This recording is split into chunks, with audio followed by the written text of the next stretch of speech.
Toy, alors nous sommes dans la paracha de Yitro, d'accord? Et la paracha de Yitro, on reçoit la Torah. Et en recevant la Torah, on doit comprendre comment on doit donner ou présenter la Torah aux gens. D'accord? Et c'est pour ça que la Torah nous explique exactement comment on doit parler aux gens, et vous allez voir comment ça se lie aux enfants indigos en spécial. Il est écrit comme ça. Moshe alla el Elohim. Moshe est monté vers les cieux. Vaikra alav Hashem min ha'ar. Premièrement, on a le nom Elohim, que c'est le nom de la rigueur. Et après, Akadosh Baruch Hu l'appelle avec le nom de la miséricorde. Donc on a la rigueur, la miséricorde. Les morts, quand on marre les bêtes Israël, dans le même passage, il te dit, comme ça tu vas parler à la maison de Yaakov, Vetagid l'Ivnei Israël.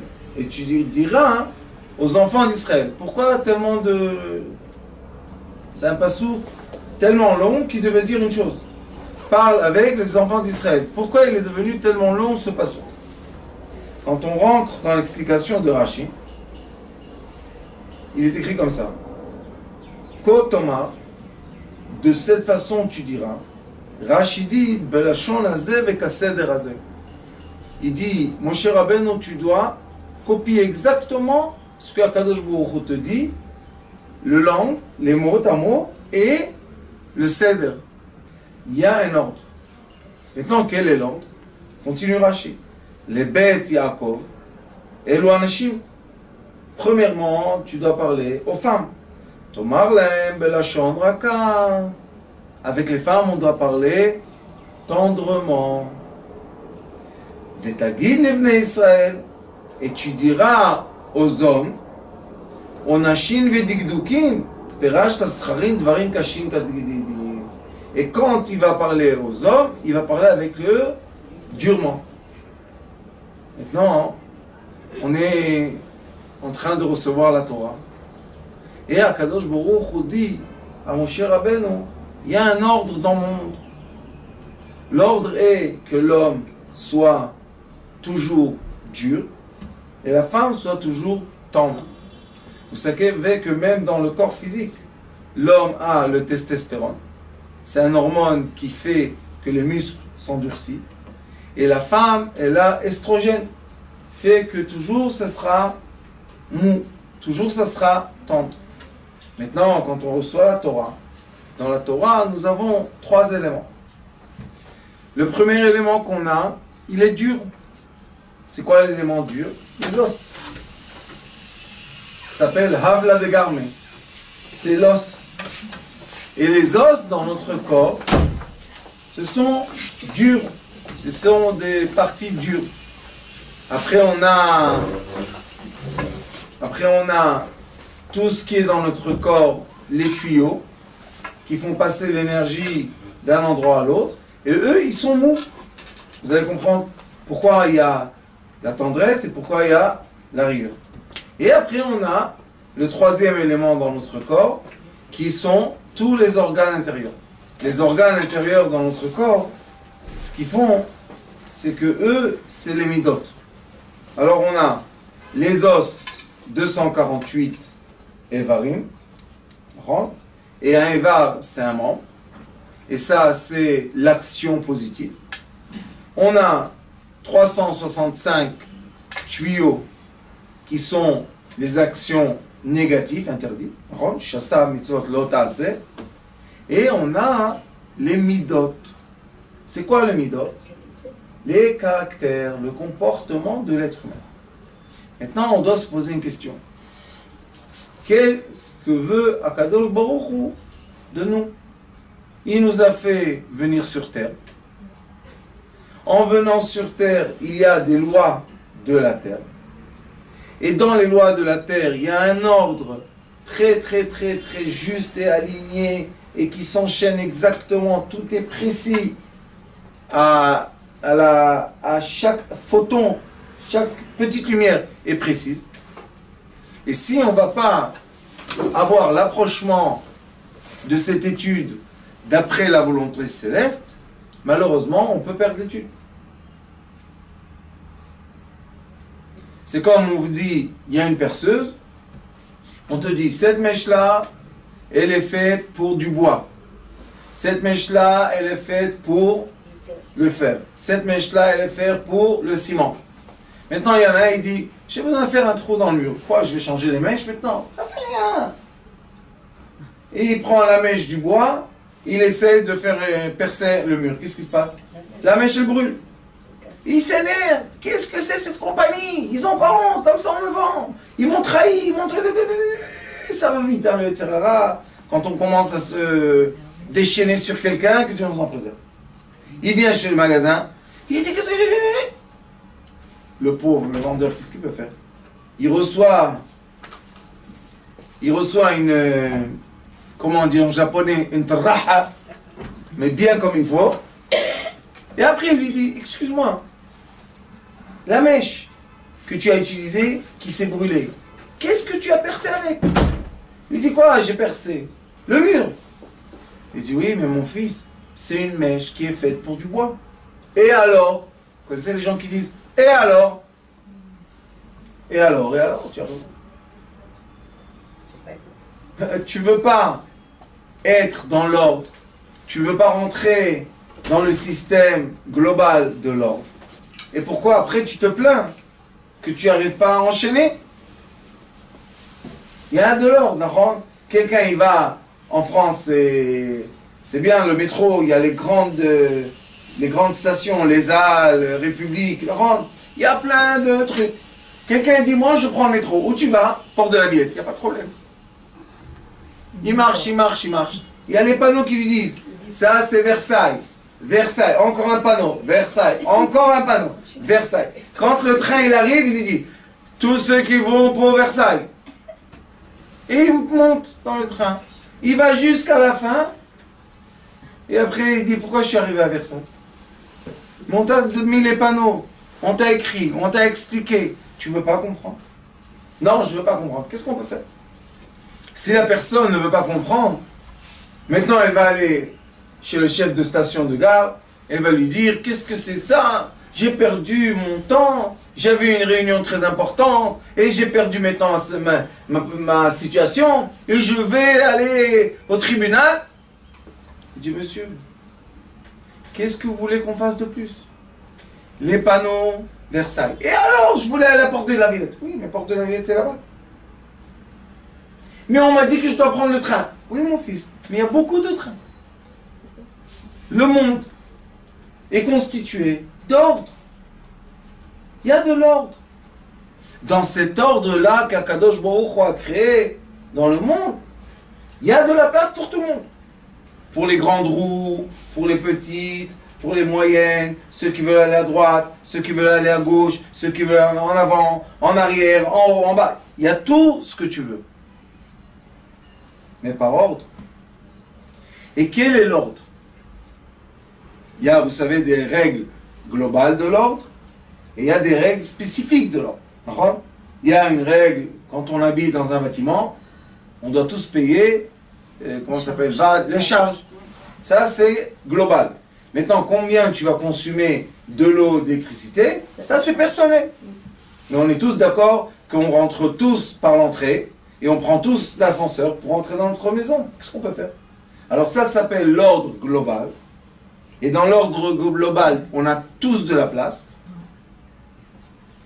à condition qu'on respecte l'ordre. Les gens, des fois, à l'adolescence, ils veulent être un peu plus intelligents que l'ordre. Mais à la fin, l'ordre les attrape. Et après, on les met dans une prison, qui est une partie de l'ordre. Et ils s'énervent.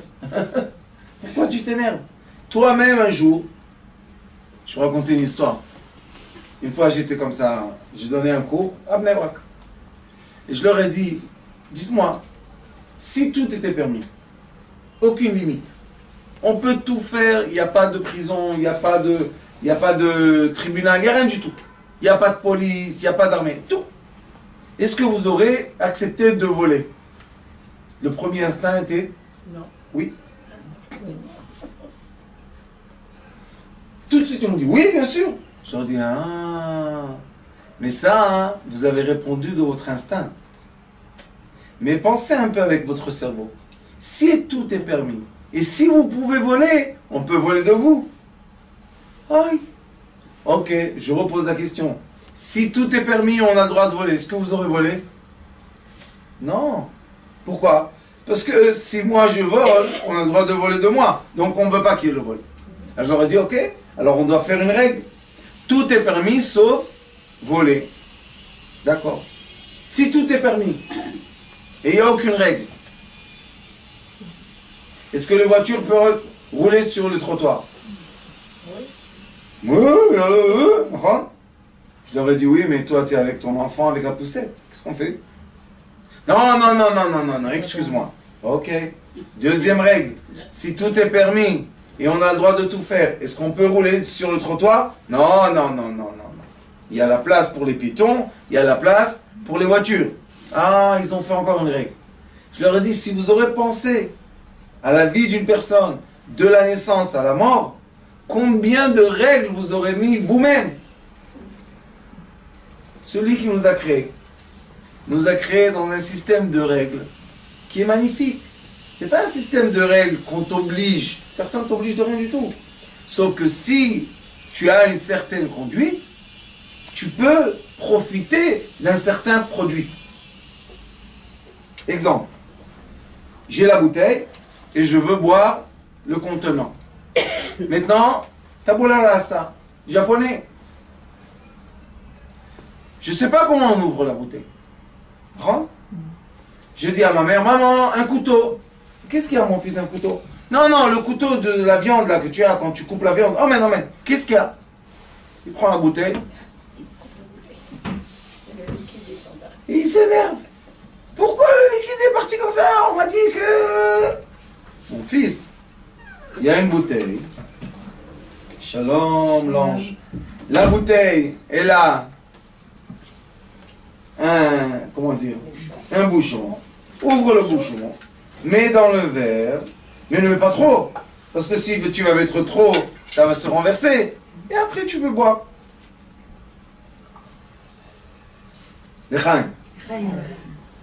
Mais si tu ne veux pas utiliser les choses par l'ordre, qu'est-ce qui va se passer?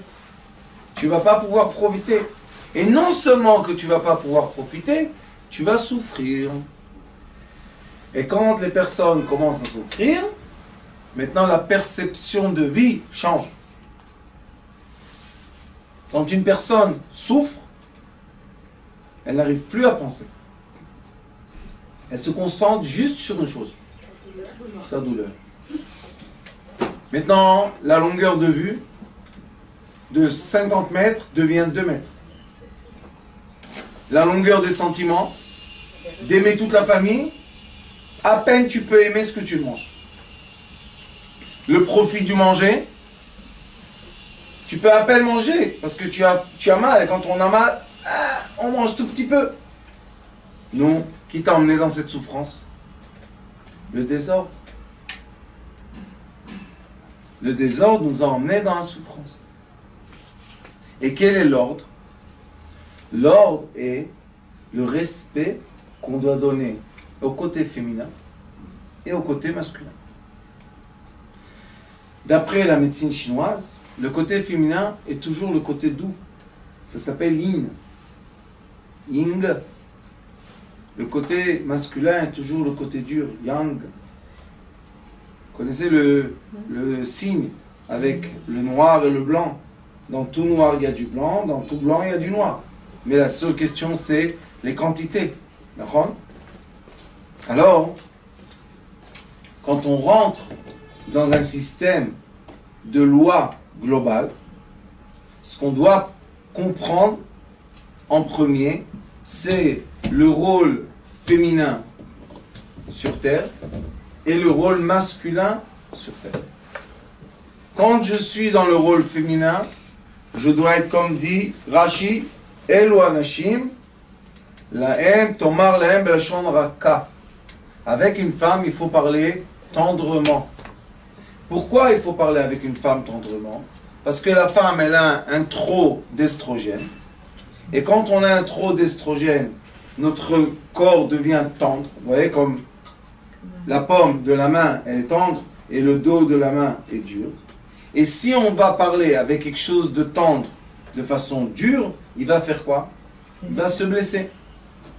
Quand il va se blesser, il va souffrir. Quand il va souffrir, il va s'endurcir. Quand il va s'endurcir, et on va vouloir profiter de la tendresse, on n'aura pas la tendresse. Et à l'envers, si on veut atteindre le côté dur de la main, et on va, comment dire, on va s'approcher de ce côté dur avec une tendresse, le côté dur ne ressentira rien. S'il ne va rien ressentir, comment le message va pénétrer? Alors c'est pour ça qu'il a dit aux hommes, parlez-eux avec dureté. Pourquoi? Parce que eux, ils ont de testostérone. Et le testostérone fait qu'ils sont durs. Donc ils comprennent les choses dures. Mais ça, hein, c'est quand on grandit. Mais un jour, ce qu'on doit connaître, c'est qu'on est obligé d'avoir les deux côtés. Chaque être humain, pour vivre, il a le côté de face qui est tendre, même dans le ventre, dans les joues, dans les pieds. Et il a le côté arrière qui est dur. Dans le dos, vous touchez, c'est toujours dur. Pourquoi? Là-bas, il y a les os, il y a les muscles, la nuque, il y a l'os de la tête, c'est toujours dur. Maintenant, quelqu'un, il veut donner un message à l'autre et lui montrer une image. Mais au lieu de lui mettre une image en face, dans le côté tendre, il va mettre l'image en arrière, dans le côté dur. Et il va lui dire, non, c'est pas très joli ce que j'ai fait aujourd'hui, le dessin. Peut-être. Ah, tu m'aimes pas, tu fais pas attention à moi, La liste des reproches. Comment tu peux reprocher quelqu'un qui n'a pas utilisé, comment il peut utiliser la nuque avec tendresse? Comment ça marche? Ça marche? Ça marche pas. C'est comme le marteau. Le marteau, c'est, il y a en bois, le manche, et il y a le marteau en fer. Maintenant, quelqu'un, il dit, non, je vais mettre le clou avec le bois. On peut? On peut pas. Et il s'énerve. Le marteau ne marche pas. C'est pas possible. Donc, quand Akadosh Baruch Hu a donné la Torah, dans le même passouk, dans le même psaume, il a exprimé deux forces qui sont à l'opposé, une spirituelle et une matérielle. La première force qu'il a dit, Moshe Allah la Elohim. Moshe est monté vers les cieux, mais Elohim, c'est le nom féminin. D'accord? Ça représente le nom féminin céleste. Et après, il lui dit, Vaikra Elav Hashem, le nom de miséricorde masculin. C'est-à-dire. Et après, il lui dit, les morts, Kotomar lebet Yaakov. Pourquoi les morts Kotomar? On utilise trop de mots là. Non, il veut préciser, comme dans les cieux, le nom féminin est avant le nom masculin. Aussi en bas sur terre, Kotomar lebet Yaakov, premièrement, tu dois parler de façon tendre. Et après, Vetagid, guide en hébreu c'est tendon. C'est dur le tendon. Et Vetagid, l'ivnei Israël. Tu vas parler en durcité. Durement. Quand on comprend ça, on doit chercher maintenant les individus sur terre qui sont capables d'avoir les deux énergies en une personne. Les sages nous disent que le tzaddik, vis-à-vis des cieux, il est féminin, nukba. Pourquoi? Parce qu'il reçoit. Et vis-à-vis des gens sur terre, il est docha, il est masculin. Pourquoi? Parce qu'il doit transmettre. Est-ce que je peux transmettre un message sans m'expliquer de façon ferme et juste? Non. Si je vais transmettre le message de façon trop aérée, les gens ils vont rien comprendre. Donc on doit parler de façon claire. Ça c'est la halakha. La halakha, les commandements ils sont clairs. Fais ça et ça et ça et ça. Les autres commandements de ne pas faire, c'est clair. Ne fais pas, ne fais pas.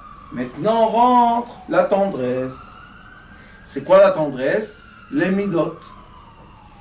C'est quoi les midot? Le caractère d'une personne. Et dans le caractère, c'est très très large. Pourquoi? Si on dit à quelqu'un ne t'énerve pas, combien de micro-nanomètres il y a dans les nerfs d'une personne? Il y a quelqu'un qui s'énerve un tout petit peu. Il y en a moins. Il y en a un peu plus. Il y en a qui s'énervent beaucoup, beaucoup, beaucoup, beaucoup. Il y en a qui s'énervent, qui deviennent rouges. Il y en a qui s'énervent, qui brûlent de feu. Alors quand je dis à quelqu'un, travaille tes midot, c'est dur ou c'est soft? C'est mou ou c'est dur? C'est obligé d'être mou. C'est obligé d'être tendre. Pourquoi? Parce qu'on est en train de toucher la chose la plus profonde de l'être humain. Et la Torah nous enseigne. Comme Akadosh Baruch Hu a voulu donner la Torah sur terre.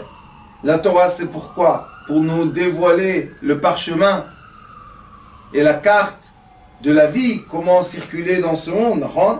La même chose, quand on est dans notre vécu, la chose qui va nous influencer le plus notre pensée, nos paroles et nos actions, c'est nos sentiments.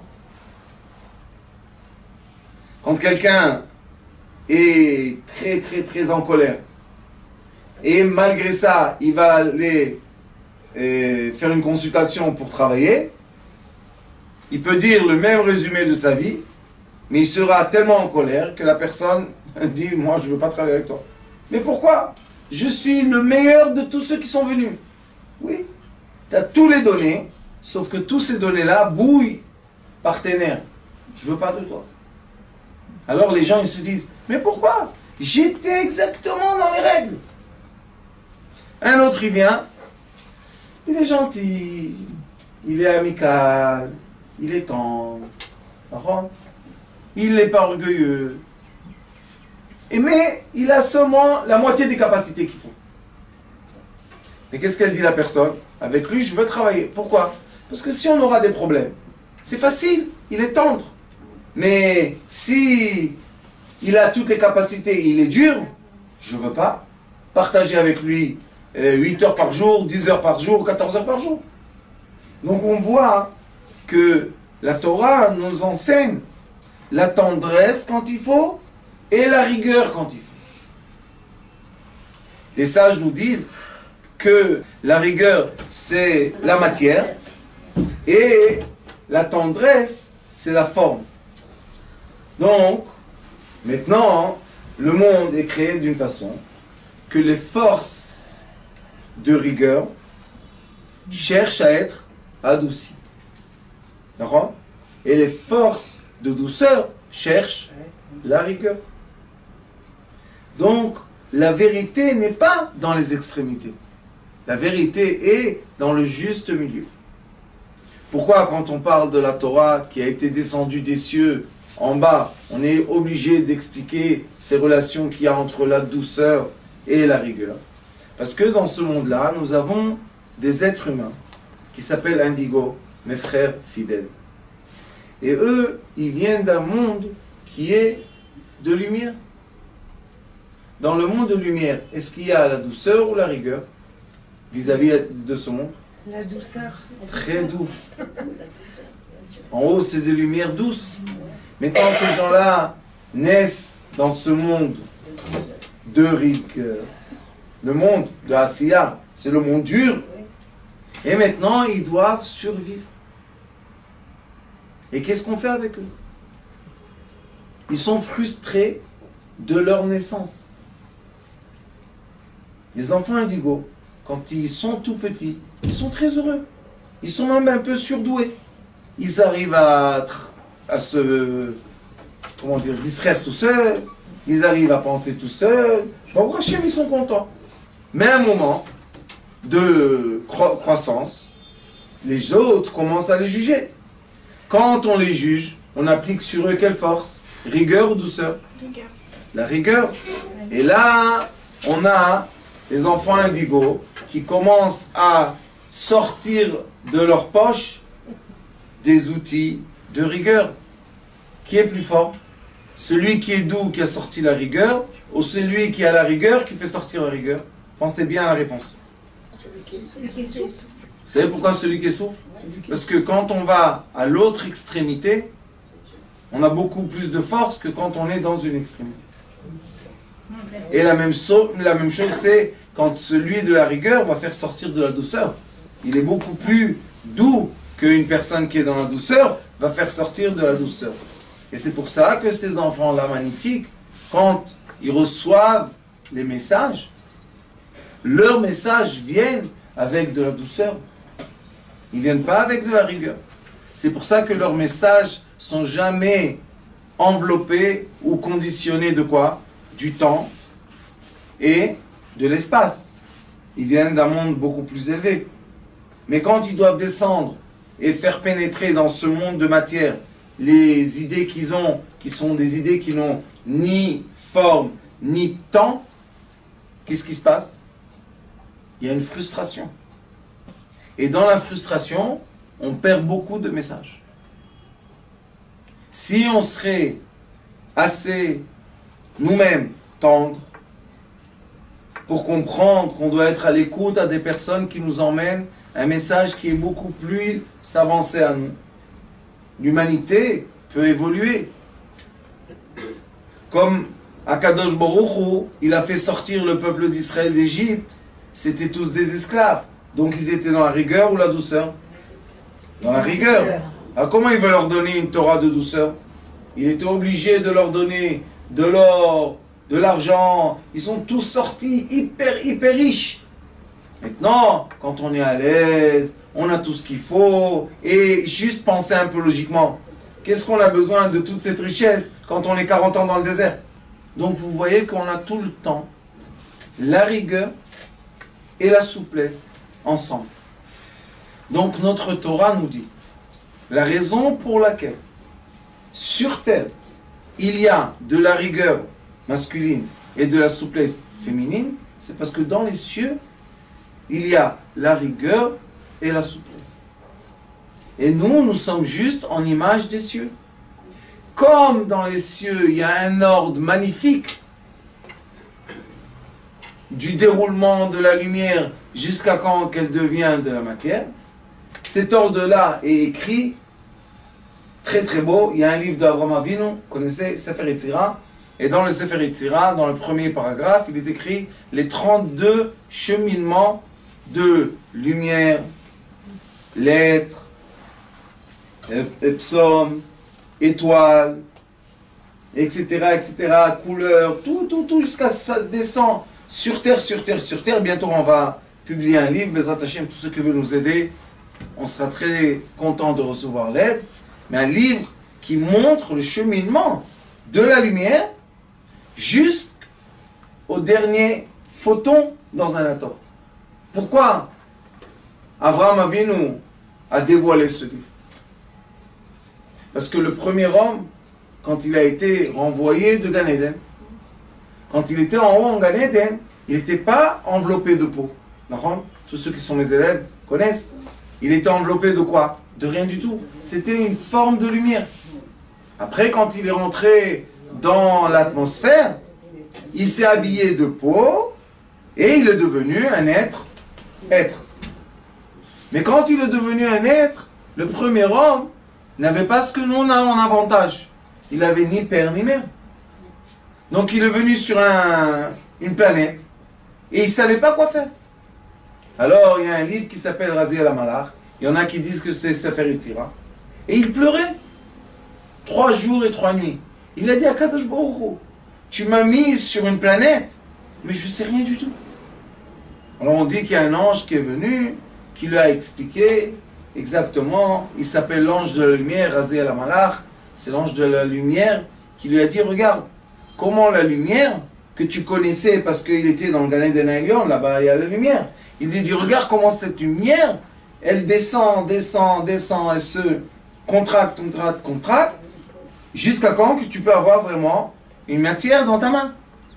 Et pour profiter de ce monde magnifique, Akadosh Baruch Hu t'a donné 5 outils de sens et les outils de sens sont limités à des longueurs d'onde pour que l'être humain profite de ce monde.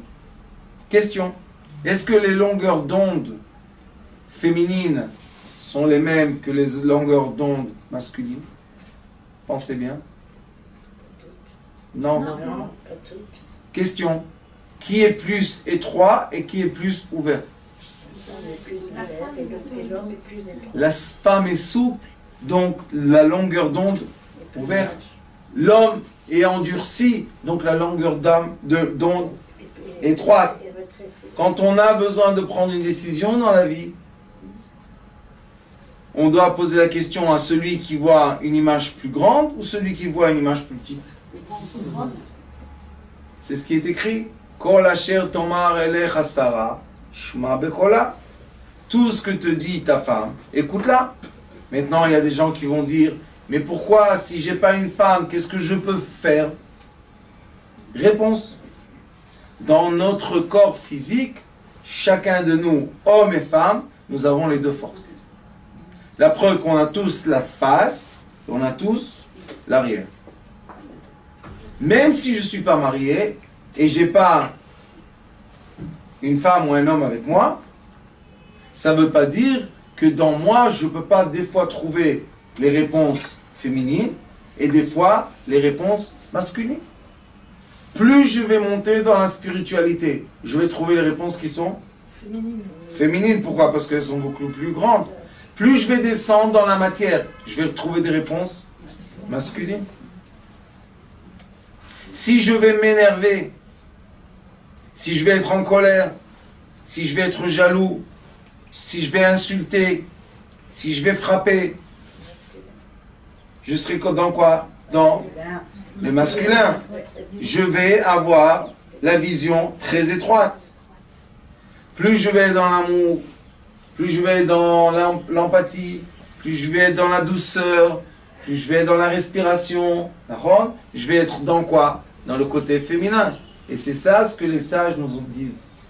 Chaque être humain, homme ou femme, doivent reconnaître en eux le côté dur et le côté souple.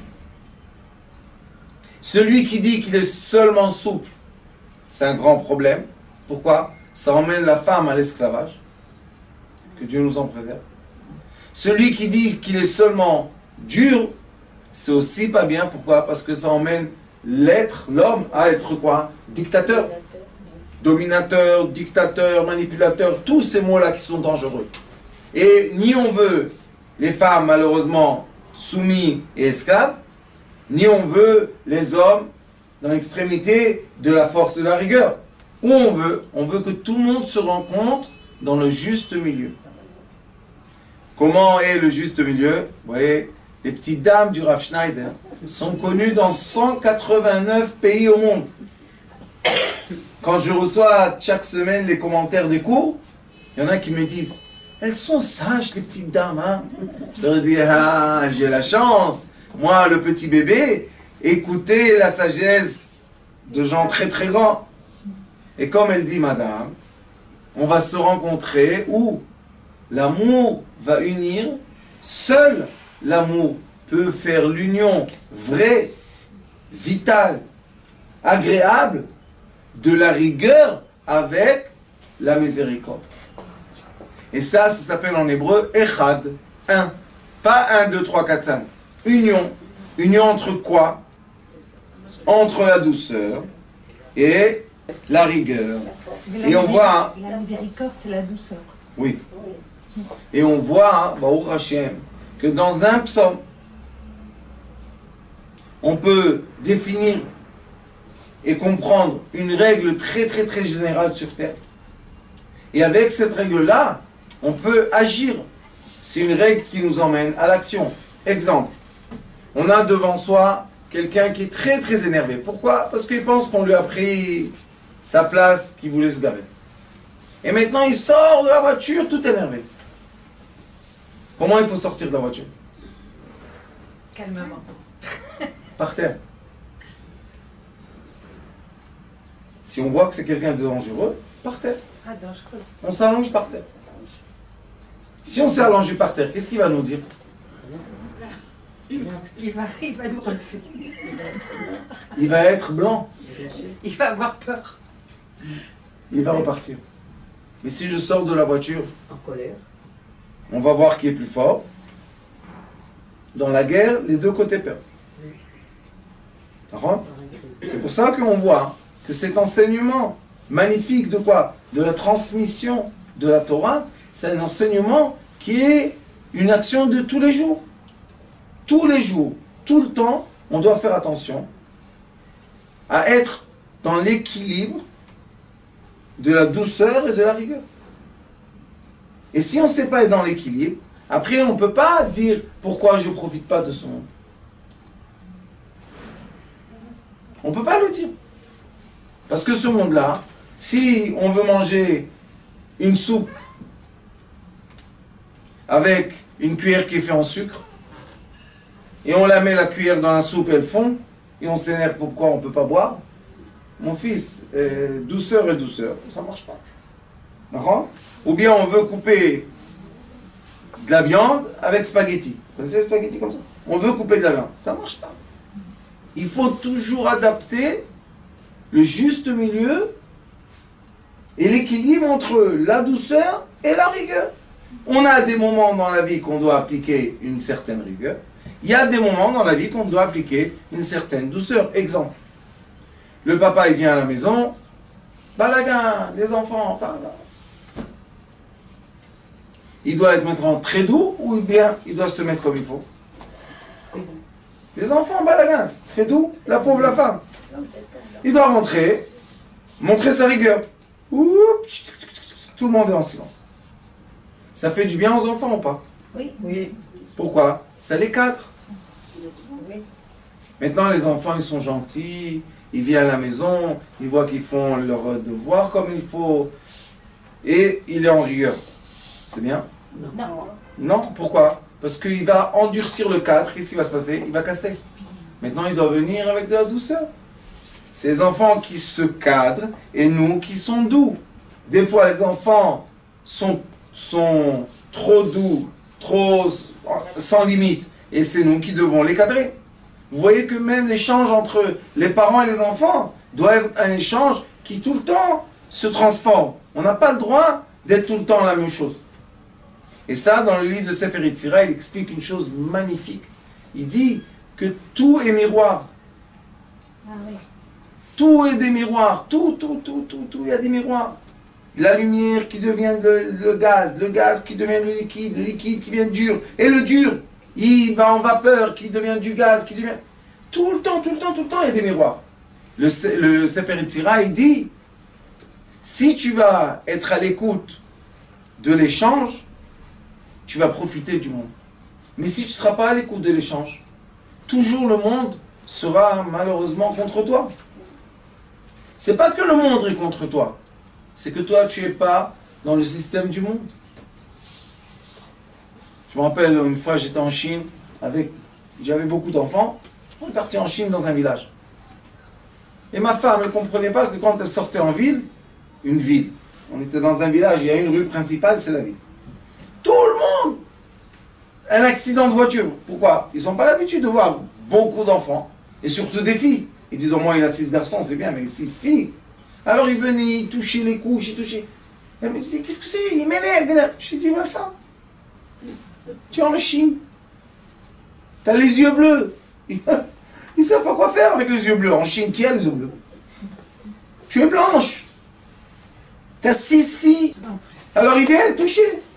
On voulait prendre le bateau, juste, vous savez, avec les enfants. Des caméras, des trucs, télévision, je ne sais pas combien de chaînes de télévision étaient sur place, ils sont tous venus nous filmer. Qu'est-ce que c'est ça? Il n'a pas honte, il n'a pas peur d'avoir 6 enfants. 6 filles. 6 filles en plus. Mais si on s'énerve, eux, ils ne comprennent pas. Qu'est-ce qu'on fait? D'accord? Parce que pour eux, c'est un miracle. On est descendu du ciel. Alors si on va s'énerver, qu'est-ce qui va se passer? On va emmener la rigueur. Si on emmène la rigueur, on ne va pas profiter. À la place de la rigueur, j'ai dit à ma femme, aime-les. C'est comme si que toi, je t'aurais emmené en plein Bnei-Brak quelqu'un avec un éléphant, qui circule avec un éléphant. Tu ne serais pas étonné comme ça? Tous les enfants seraient partis de la maison pour le voir. Il m'a dit oui. Je lui ai dit, mais nous on a un éléphant maintenant. Sauf on a besoin de la trompette là et faire le son et tout va bien. Ça, c'est la compréhension de quoi? Du juste milieu. C'est pour ça que le point zéro, qui s'appelle le point magique, il y a dans la physique antique le point magique, qui est l'instant entre la lumière et la matière. Il y a un instant que le rayon de lumière devient un électron. C'est un instant. Dans cet instant-là, on peut tout être et rien être à la fois. Et c'est le moment de la liberté totale. C'est la liberté totale de rien être et de tout être. Maintenant, ceux qui sont endurcis et qui sont tout le temps dans la matière n'arrivent pas à profiter de ce moment-là. Mais les Bnei Yosef, mes enfants, eux, ils sont tout le temps dans le point magique. Le seul problème, c'est qu'ils n'arrivent pas à comprendre que c'est naturel. Ils pensent que comme les autres disent que c'est déformé, alors c'est déformé. Aux yeux de ceux qui sont matière, bien sûr que la lumière est déformée. Mais aux yeux qui sont lumière, c'est pas déformé, d'accord? C'est pour ça que aussi, quand on grandit, quand on rentre dans des sociétés, il faut savoir s'approprier la société qui nous comprend, qui nous est adaptée, d'accord? C'est pour ça que le Noam Elimelech, c'était un sage chassidique, il a dit comme ça, Tov Shachen Karov, Me'ach Rachok. Il a expliqué cette expression du Talmud. Tov, je crois que c'est Shlomo Amelech qui l'a dit. Tov Shachen Karov, Me'ach Rachok. Shachen, c'est Shrina. Shachen, c'est la présence divine. Il dit, Tov Shachen Karov. C'est quoi un Karov? Quand on était tous dans l'aspect lumière, on était en famille. Tous les indigos, en haut, on est une famille. On est tous en relation familiale. Mais Ach Rachok, quand on est descendu sur terre, on est venu dans des familles. Des fois, il y a un indigo dans la famille. Vous imaginez le pauvre? Qu'est-ce qu'il subit? Et c'est Ach Rachok. C'est vrai que tu es mon frère, mais on est tellement loin avec nos idées les uns des autres. L'indigo doit représenter, quand il est équilibré, la douceur. Et ceux qui ne sont pas indigos représentent dans ce monde la rigueur. C'est comme Yehuda. Vaïgash et Lav Yehuda. Les sages disent que Yehuda, il s'est tellement énervé. Il avait une armure en fer. Il était tellement énervé que un poil de son corps a percé le fer. Vous imaginez combien il était en rigueur. Et Yosef, il ne lui répond même pas. Qui est maintenant le roi du monde? Celui qui est sur le trône du roi ou celui qui vient demander de l'aide? Qui est le roi? Yosef est le roi. Si tu es le roi et tu vois quelqu'un parler avec toi comme ça, pourquoi tu ne lui réponds pas? Qu'est-ce qu'il a fait Yosef? Vayav Yosef. Il a pleuré. Quand il y a une dispute à la maison, qui pleure? La femme ou l'homme? Normalement la femme qui pleure. Alors Yosef c'est quoi? Féminin. Est-ce qu'il est seulement féminin? Non, parce qu'il a la rigueur d'être le roi du monde. C'est lui qui a donné à manger au monde 80 ans. Maintenant on se pose la question. Yehuda, qu'est-ce que tu as donné toi à tes frères? Rien n'est écrit que Yehuda a fait pour ses frères. Non? C'est le roi des frères. Mais qu'est-ce que tu as fait avec eux? Tu étais juste le roi. Mais Yosef, que vous ne voulez pas que ça soit le roi, à la rencontre des deux, il y a eu quoi? Il y a eu malheureusement confrontation. Sauf que Yosef ne veut pas la confrontation. Moshe Rabbeinu, quand il est monté dans les cieux, que Moshe Rabbeinu et Yosef, Moshe Rabbeinu c'est Yosef, quand il est monté dans les cieux, il a accepté d'être quoi? Et féminin et masculin. Ça ne veut pas dire faut faire attention qu'on parle maintenant de féminin, masculin, dans l'aspect intime. Hein. On parle juste dans les émotions et dans les caractères. On n'est pas hermaphrodite. Hermaphrodite, c'est quand Exactement. on a les deux sexes. Là, On ne parle pas de ça. Non, mais c'est ça. On n'est pas On parle de caractère de la douceur et le caractère de la rigueur. Et quand on les met ensemble, Baruch Hashem, alors on profite du monde. Je vais dire quelque chose qui n'est pas chauviniste, mais je vais le dire quand même. Les femmes, qu'est-ce qu'elles aiment? Un homme dur à côté d'eux. Pas dur, méchant, mais fort, solide. solide. Pourquoi? Qu'elles peuvent. Être Et les hommes, qu'est-ce qu'ils aiment? La femme douce. Pourquoi? Pour qu'ils puissent prendre. Quand ils sont ensemble, le maximum de plaisir. Quand ils sont séparés, le maximum de souffrance. D'accord? Quand l'homme il est tout seul, la femme est tout seule, il souffre. Pourquoi? Lui il a besoin de la douceur et elle a besoin de la durcitude. Donc tous ceux qui sont tout seuls doivent trouver l'autre côté. D'accord? Bientôt, chez toi, tu vas nous annoncer une bonne annonce, une bonne nouvelle. Et ça, c'est l'essentiel de notre Torah, Baruch Hashem, qu'on a reçu des cieux. Et je veux vous dire que la Torah qu'on a reçue des cieux a été donnée la lumière au monde entier. Il faut faire attention. Quand Moshe Rabbeinu descend des cieux, Akadosh Baruch Hu lui dit, écris la Torah 70 langues, donne à tous les rois du monde. C'est pour ça que la Torah, personne n'a dit que c'est pas vrai. Il y en a qui ont ajouté après des choses. Mais la Torah d'origine, personne n'a touché à une lettre. Pourquoi? Parce qu'elle a été donnée à un moment de paix sur terre. Il y avait un moment de silence sur terre. Il y avait un moment de plaisir sur terre. Tous les êtres humains sont montés au degré de l'âme quand ils étaient dans le corps physique. C'est un plaisir qu'on ne peut pas expliquer. Ça, c'est grâce au jour dans lequel on a reçu la Torah sacrée.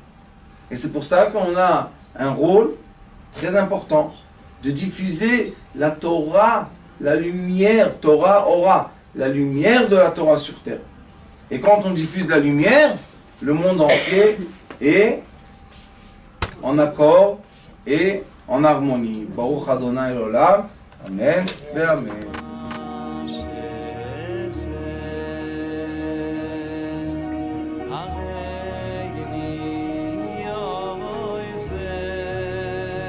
הוא היה אומר לי, בבית שלי יש מלאכים, לא רוצה לצאת מהבית.